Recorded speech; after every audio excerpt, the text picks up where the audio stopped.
number 7 and number 8, respectively, on our Season 4 leaderboard. Very, very big match. These two good friends will shake hands. They've been traveling together all year long. And now they get ready for what might be their most important match of the year. And when you play this long together, when you travel for this long together, eventually this happens. There's just going to be a match. Two of you have to play. No one can draw here. There's no concessions to be had. Just got to play it out. Best player wins, and it matters a ton. Todd going to search for Prairie Stream with that polluted Delta. He's fallen down to 18 already as he takes his second turn of the game. Roast the draw step. He will roast the Swift Spear. And we're going to head back over to Tom. The boss will untap and take a draw step here.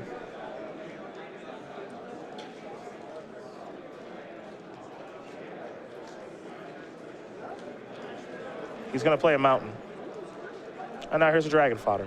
So 2 goblin tokens on the way as we head back over to Todd, who's drawn a copy of Dragon Master Outcast. Bloodstained Mire is what Anderson will sacrifice. He'll fall down to 17.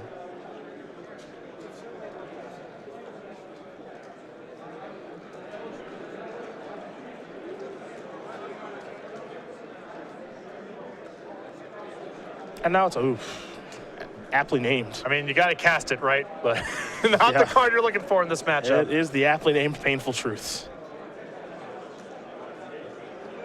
Bloodstained Mire, the draw here for Ross. Shields are down here for Todd. He's got to hope for the best. It is possible, I think, to die from here. Let me do the math real quick here. 3 cards in the graveyard, and then he cannot.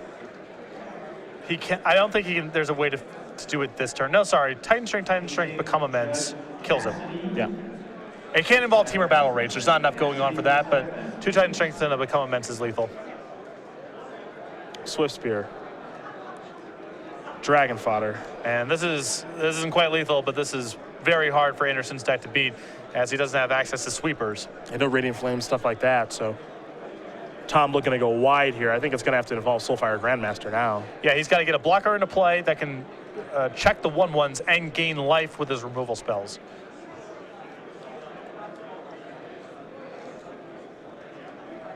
You can see his best play this turn might be Fiery Impulse, leave up Crackling Doom, and that's just nonsense against what Ross is doing right now.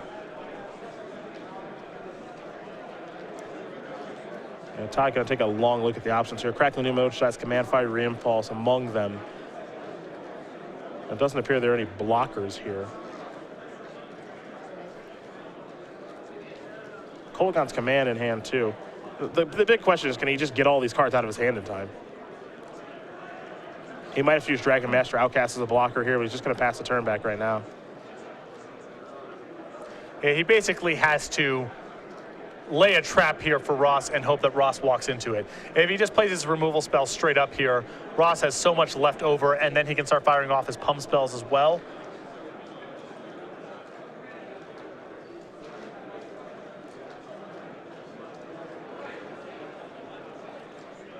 Well, Tom's got some decisions to make. He's going to play a Monastery Swift Spear. Not a lot Todd can do about that.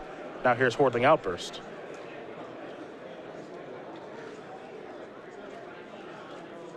So now we're going to see Kolaghan's Command, kill that, make a discard. And now Fiery Impulse that. Todd's going to take 4, but 3 more goblins on the way. Yeah. Anderson may be drawing to Soulfire Grandmaster depending on what the leftovers in his hand are. Remember, Ross is empty-handed, so he doesn't have access to a shock, but any other removal spells really aren't going to get the job done, I figure. Polluted Delta the draw. Dragon Master Outcast, pass the turn back.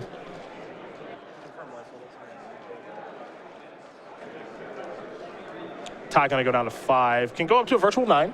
Yeah, pretty clearly representing a copy of Oceanize Command in hand. Yep.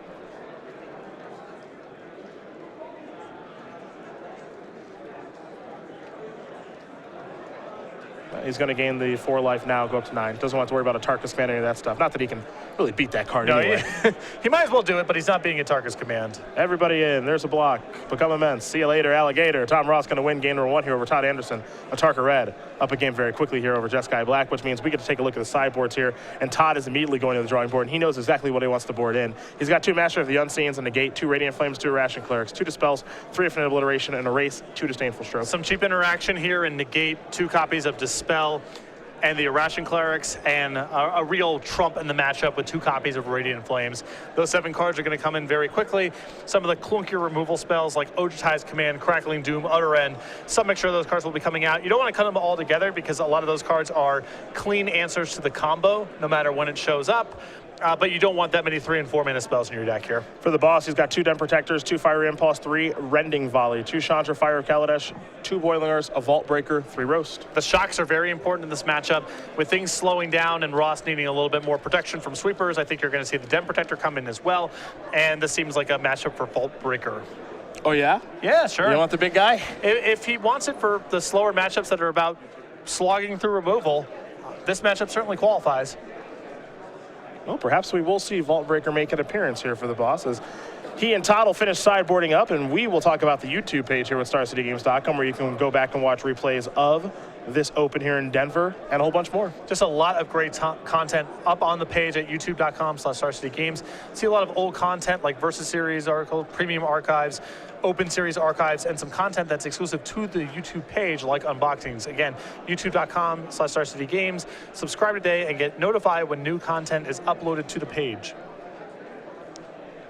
Todd Anderson, Tom Ross, 2 very good friends, provide content for Star City Games, both live in Roanoke, Virginia, both looking to qualify for the Players' Championship with Brad Nelson. For Todd, he's looking for Open Series top 8 number, number 26. So, which is a lot of those. That's a lot of those. With 6 wins, number 7 would be Timely. 3 Invitational top 8s, 4 Grand Prix top 8s to his name. These 2 guys are, it's just crazy. These 2 guys, they play a lot of Mortal Kombat together. They hang out a lot together while they're in Roanoke, do versus videos against each other, all that good stuff. And now, number 7 and number 8 respectively on our Season 4 leaderboard in a very, very important match. Fortunately for them, it doesn't knock them out of the tournament. They're still going to be in top 8 contention here, but never a great time to play against a friend. Yes, but with the standings the way they were, this was only a matter of time. Just only so many. I mean, you saw it when we went in the round. Todd Anderson, I think, is in 3rd place in the standings right now at X and 2. Yep. With Logan distributing so many losses down the tournament, there's only so many X and 2s, X and 3s left in the event. Yeah, so. Logan is the loss giver. Yes. This weekend. He cannot be stopped, giving beatdowns to everyone. For Tom, he doesn't have 26 Open Series top 8s. He's got 7 looking, or excuse me, he doesn't have 25. He's got 7 looking for number 8 here this weekend, looking for his 3rd win on the Open Series. He does have 1 more invitational win than Todd does, but both these guys' resumes, very, very impressive to see here on the Open Series. A lot of winning when we do get to watch them play. Only 1 player going to walk out the victor in this particular match. Tom currently up a game, and I feel like game 1's exquisite for him in this matchup. Yeah, the way that Anderson's deck is built, he's giving up some points against the target red game 1. Manus Rider is a very good threat. It's not the easiest thing for a target red to get off the table. It's basically just Fiery Impulse, and that's no guarantee. It's an attacker and a blocker, and you need both things against a target red. And with Anderson not having that card in his deck, he's giving up a little bit in this matchup. He's compensating with a very good sideboard. A lot of cheap interaction, some blockers, and Radiant Flames. Great mixture of cards. Both these players will take a look at their opening hand. And it looks like Tom is not happy, so he'll go down. Todd going to keep his 7.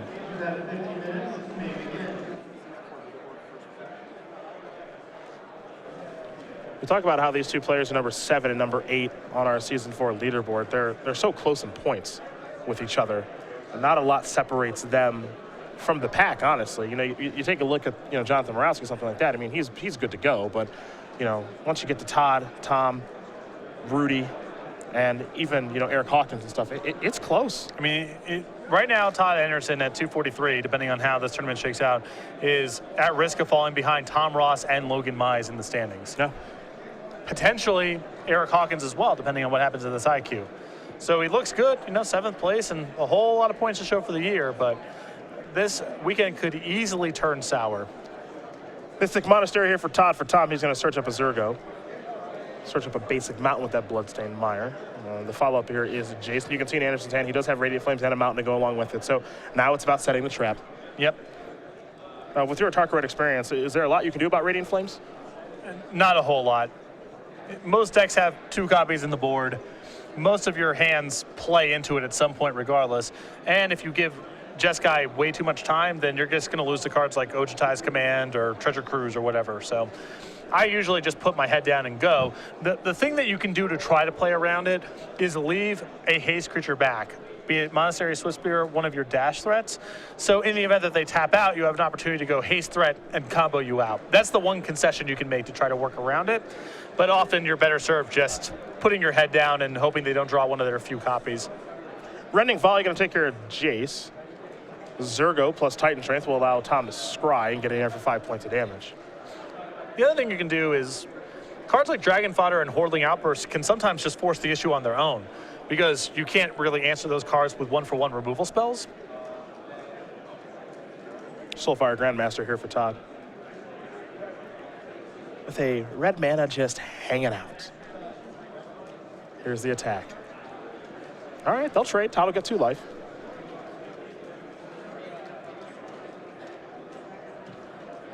And I like Anderson's block there.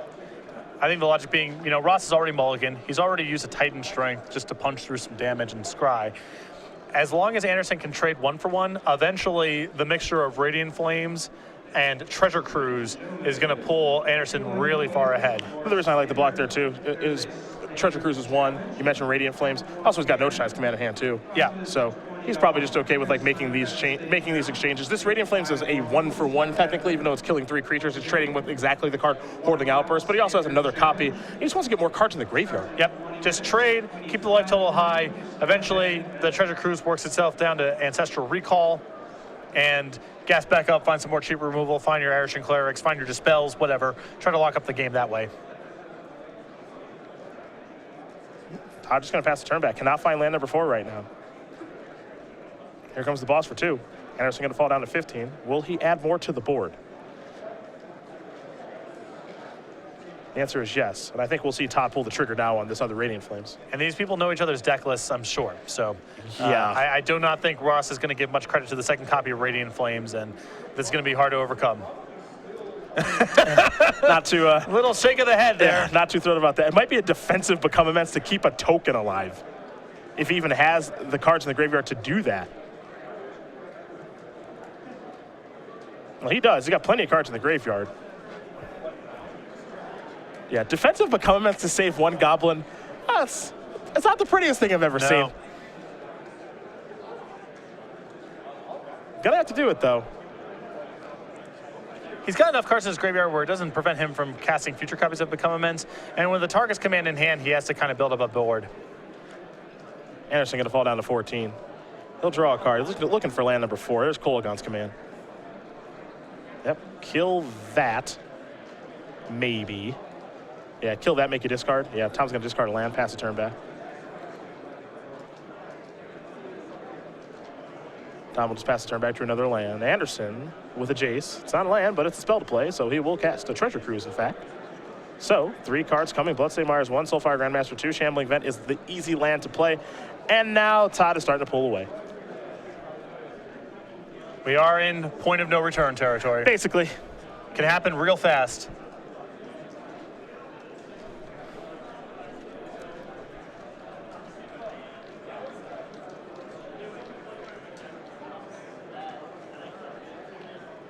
There's a Flooded Strand. Couple of creatures, and they're really good ones there in Soulfire Grandmaster and Jace Vryn's Prodigy.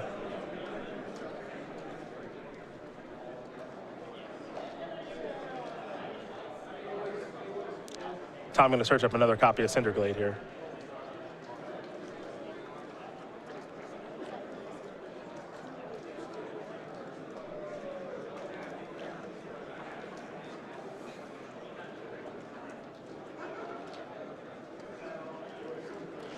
We're going to go back over to Anderson.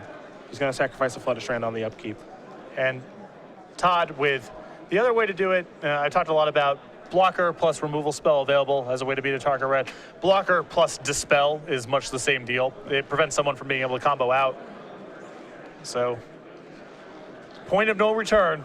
Yeah, we are effectively there. I mean, especially, if so far Grandmaster doesn't die, this game's basically over, and Jace is going to be going active, even though there aren't 5 cards in the graveyard just yet. Todd will be able to fix his draw. Here's a copy of a Tarkus command.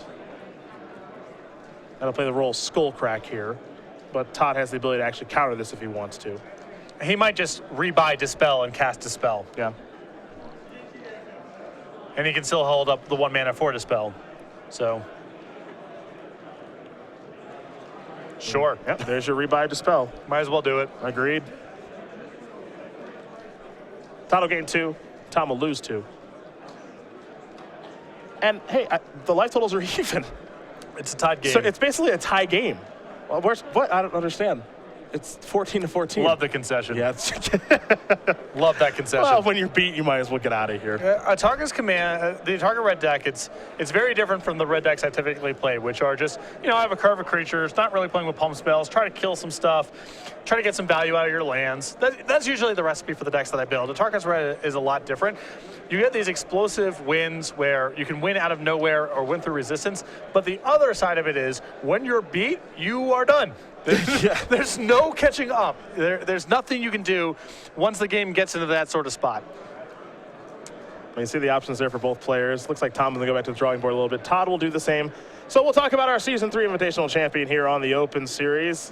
He's got a token, just like Todd and Tom do. That's Alex Bastecki, who was able to defeat Steve Mann 3-2 in the finals of our New Jersey Invitational a couple of months ago. That's why he's headed to the Players' Championship. And there are a couple of different ways you can go about getting this Germ token. Well, up until now, anyone who registered for one of our 2-day $20,000 Open Series events or register for one of our 5K Premier IQs, either here at the Opens or the ones that you can bring to your local store, would come with one of these Alex Bastecki tokens. But next week, we're going to be in Las Vegas for the Invitational. There's going to be a new champion, a new token. And soon, that token will be given out at the Opens and so forth. So if you want to get your hands on the Alex Bastecki Germ token, one way left to do it, order from StarCityGames.com, $5 or more will be shipped with 1 copy free of this token.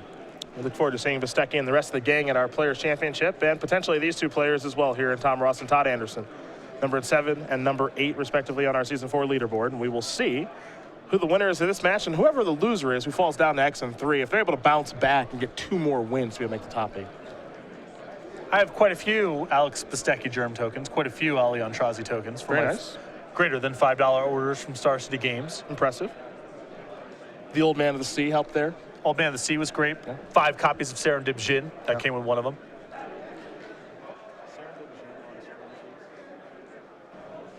Now, why would one have 5 copies of Serendip Jin? I don't even know if I said that right. That boom. Well, first of all, it's just sweet. Cards from Arabian Nights and Antiquities, they're just awesome to own. And if you don't own any of them, you don't know what I'm talking about. But if you do own some of them, you do know what I'm talking about. Also, I love to spec on oddball stuff. And so with the Magic 93, 94 old school Magic scene blowing up, I just have some weirdos that I think might have an untapped ceiling. So Old Man of the Sea, Serendip Jin, Diamond Valley. Sure. Sure, why not? I think Thunder Spirit might be a good. I don't want to give away everything. I'm just saying there's a spreadsheet that exists that goes over all this, and Serendip Jin was at the top of it at the time. Very nice. Very nice. And guess what? It already went up. Already went up. You're basically rich. How much of the movement occurred because of the position I took? I don't know. Are there uncomfortable analogs to be drawn between this and the stock market? Probably.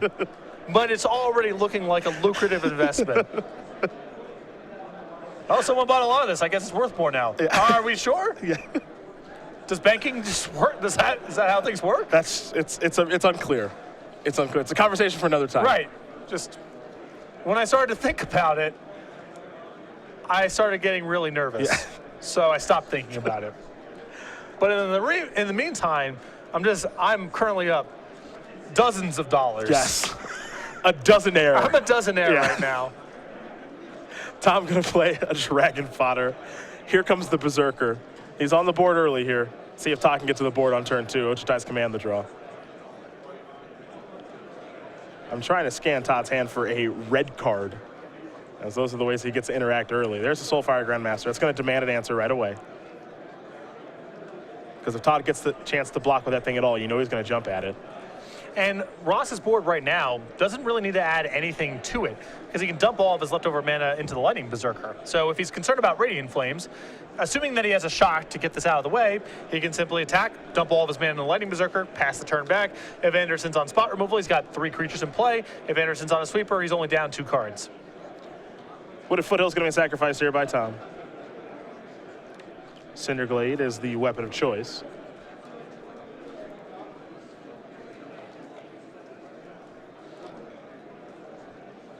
And we'll see what comes next. Yep, it's a Rending Volley.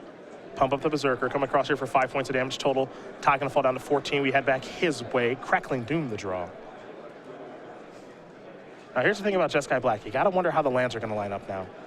Well, this is, on the draw, it's likely that Todd stumbles a little bit on the mana. It's rare for it to be totally clean coming to play untapped. He has to play a little bit off curve. And playing off curve on the draw is very dangerous. Kolagon's command. Get back Soulfire Grandmaster.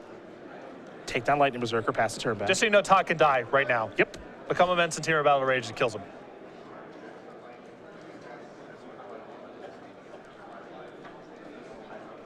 That's the frightening part about this deck.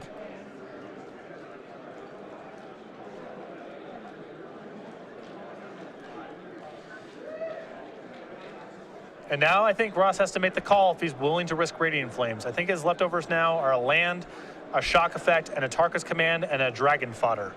He might just have to put the other dragon fodder into play, knowing that if Todd has Radiant Flames, the game's over, to make sure that he can apply enough leverage with his copy of a Tarka's command. Well, it's a big draw step here for Anderson.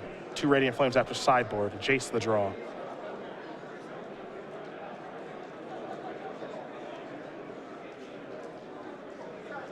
There's Soulfire Grandmaster. Shambling Vent, pass the turn back.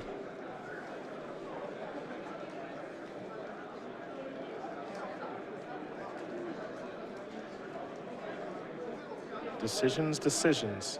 So Todd representing Dispel right now. Which Pretty is strongly. Giving Ross some pause. Uh-huh. Wild Slash.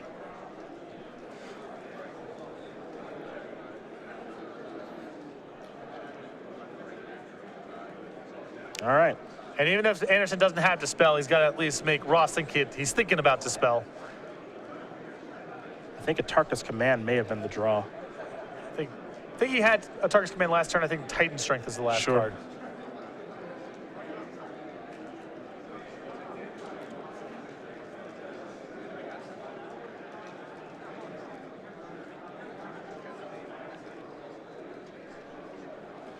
Todd has done a really nice job, and this is such a minor thing, of just bluffing the Dispel right now. Yeah. It's so minor, but it's something that could really add up here. The problem is that I think the Soulfire Grandmaster is good enough in this spot that if Anderson has Dispel, he's very likely to use it there. So I'm not sure if Ross is buying it, but he's at least got to think about it. Well, I think he just, the thing I like is that when the Wild Slash was cast on the Soulfire Grandmaster, he just thought for a little while about like if I'm going to Dispel this or not. And Tom had a Tarka's command this turn. He did not cast it. Well, it wouldn't have been lethal. No! Oh, boy. boy, that's a draw. Radiant Flames off the top here from Anderson is going to clear away all of those Goblin tokens. He's just going to pass the turn back now. Wooded Foothills, Dispel the draw here for Todd now. We are from, it looks like Ross is winning next turn through resistance to, I don't think Ross can get back in the game now. It flips that quickly. The last call. Please make your way. Wow, what a top deck by Todd Anderson. Tom will draw. I think it was another copy of Tarka's command, not too sure. The thing that a Tarka's command will do right now that'll serve a purpose is that it will stop the lifelink from Ochitai's command. That's the positive.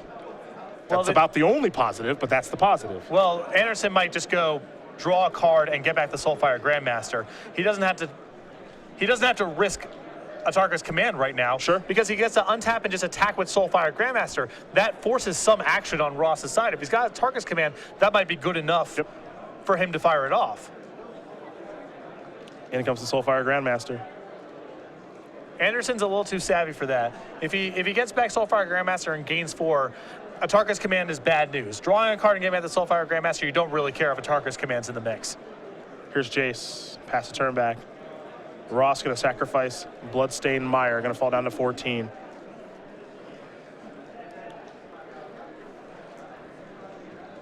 And Ross there went for the Dragon Fodder because he was confident that Anderson didn't have Radiant Flames based on what happened the previous turn. He was right. He was worried about Dispel Yep. and didn't want to cast Atarka's command. Yep. The risk was Radiant Flames off the top.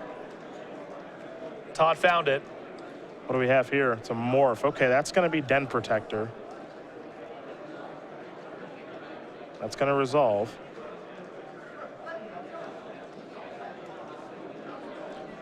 Not a huge concern here for Anderson. He can just initiate the action with Crackling Doom, see what Ross gets back, and he's got responses to everything with Dispel and Ojutai's command in hand.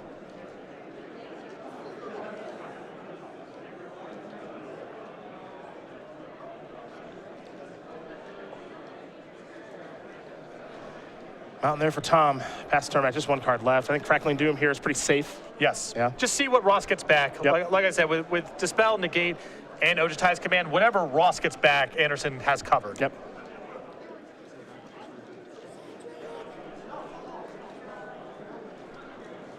Gonna get back Rending Volley to kill Jace. Todd getting a little bit of life in the Crackling Doom because of Soulfire Grandmaster. He's up to 12 now. Let's make it 14 after an attack. Here is Jace. Yeah, I can just quote you on this. We're at the point of no return. This deck is not equipped to come back from positions like this. This is the cost of building a deck with 1,000,000 pump spells. And this is what is so difficult with this deck too. Is you don't get to make a mistake. No. You don't get to get bailed out by like a Siege Rhino top deck or something like that. You make one slight error in judgment or a miscalculation when playing Atarka Red, you get the maximum punishment. As Todd Anderson's going to win this match over Tom Ross, 2-1. Radiant Flames, off the top, sends Anderson over to 11-2. Very good position for him to make the top 8. Yep. Tom Ross, not beat by any stretch of the imagination. Still, has just got to win the next 2. It's a painful loss, and it's a tough pairing for the 2 of them. Hard to avoid it for the entire tournament. But Anderson was able to take it off there with the top deck Radiant Flames when he absolutely needed it. And from there, no hope of Ross coming back. Yeah, there is no way to rebuild when playing Atarka Red from that situation. So Todd Anderson moves up to 11-2. Tom Ross going to fall down to 10-3. Both